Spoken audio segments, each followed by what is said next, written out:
안녕하십니까. 부산 해운대구 국회의원 하태경입니다. 오늘 가짜뉴스 파헤치기 제3탄입니다. 헌법재판소 흔들기입니다.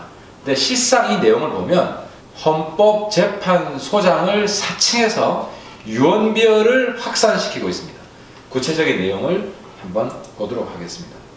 박한철 헌재소장이 탄핵 소추는 위헌이라고 말했다. 이 박한철 소장이 탄핵 소추는 위헌이라는 말을 했을까요? 상식적으로 이게 말이 안 되지 않습니까? 이 내용입니다. 이게 지금 블로그에서 저희들이 따온 건데요. 앞으로 보겠지만 블로그뿐만 아니라 페이스북, 트위터, 카톡 그리고 일반 메시지를 통해서 급속히 확산되고 있습니다. 핵심 내용은 며칠 전 박한철 헌재소장의 헌법재판소에서 육성 내용을 글로 정리 잘하신 내용이다.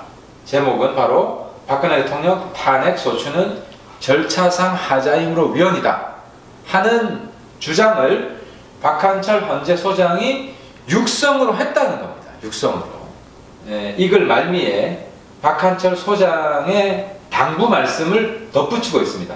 애국 국민들이 이런 내용을 정확히 알고 거짓으로 바람을 일으킨 것에 속지 말고 애국 시민운동에 참여할 것을 당부하였습니다.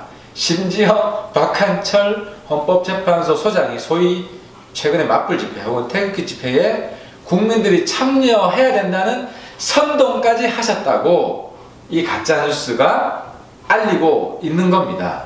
이 말이 안 되지 않습니까? 그러니까 상식적인 사람은 헌법재판소장이 저런 이야기를 할 리가 없다고 무시하는 게 맞습니다. 그런데 이 가짜뉴스가 한 번 카톡 문자를 받으면 무시할 수 있습니다. 근데 이게 4~5통 오잖아요. 똑같은 게. 왜 사람들이 이렇게 많이 보내지? 이게 사실일 수도 있지 않나? 하다가 한 10통 넘어가잖아요. 이거 사실일 가능성이 꽤 크구나. 그러다가 20통 넘어가잖아요. 이거 사실 맞아. 하면서 자기도 그걸 또 보냅니다. 다른 사람들한테. 이런 비약을 통해서 이것이 확산되잖아요. 이게 정말 사실인가 보다. 본인도 이제 화가 나는 겁니다. 흥분하는 겁니다. 그래서 본인도 맞불 집회 나가요. 맞불 집회 나가 보니까 그 나온 사람들이 다 똑같은 이야기를 하거든요. 박한철 소장이 이런 말씀을 하셨습니까? 맞다. 그런 이야기를 했다. 나도 봤다. 그러면서 이게 진실이 되는 거예요. 이게 바로 세뇌의 과정입니다. 본원실에서는 헌법재판소에 직접 확인했습니다. 박한철 소장이 이런 이야기를 하신 적이 있는지. 일베, 팍스넷, 증권포털, 다음 블로그 등에 게시된 내용은 전혀 사실 무근으로 파악하고 있습니다. 때문에 헌법재판소는 게시글 삭제 등 조치를 취할 예정입니다. 헌재한테 직접 받은 것. 이 해당 동영상이 뭐냐 저희들이 찾아봤습니다. 이 동영상은 월드 미래판 연구소장이 제작한 동영상입니다. 여기 화면처럼 박한철 소장의 얼굴이 나오고 얼굴이 나오는 화면이 쭉 이어집니다. 계속 이어지고 여기에 60대 정도로 짐작되는 분이 이 박한철 소장의 발언으로 지금 와전되어서 지금 전파되고 있는 건데요. 이렇게 만들어진 탄핵은 합리화되지 않는다는 것이죠. 죄를 찾아낸다 해도.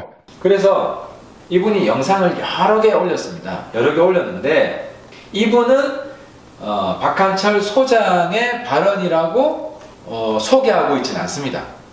여기 댓글에 이 위헌이다 라는 주장을 자세히 한 분이 있어서 그것을 소개하는 동영상을 본인이 또 제작을 했다는 겁니다. 근데 여기서 수상한 것이 박한철 소장의 육성 발언으로 둔갑되었던 그 원래 동영상, 그건 왜 삭제되었냐는 겁니다.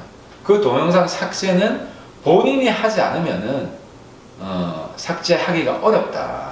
이건 밴드입니다. 네이버 밴드인데요. 네이버 밴드에도 박한철 헌재소장의 말씀 요약본입니다 해서 가짜뉴스가 전파되고 있습니다. 이건 페이스북이죠. 이 검색해 보니까 페이스북에 이글 포스팅 수만 190여 건입니다. 그래서 결론적으로 저는 이 가짜뉴스에 대해서는 박한철 헌재소장이 직접 나서야 된다고 생각합니다. 왜냐하면 박한철 소장이 육성으로 탄핵 소추는 위헌이다라고 이야기한 것처럼 지금 전 국민에게 확산되고 있기 때문에 이 박한철 헌재 소장의 명예와도 관련되는 가짜뉴스다. 그래서 마지막으로 박한철 헌법재판소 소장님께 사법당국에 이 가짜뉴스를 누가 생산했는지 그리고 어떻게 전파되고 있는지에 대해서 수사를 본인이 직접 촉구해 주실 것을 당부드리며 오늘 가짜뉴스 제3탄 헌법재판소 흔들기 편을 마치도록 하겠습니다. 감사합니다.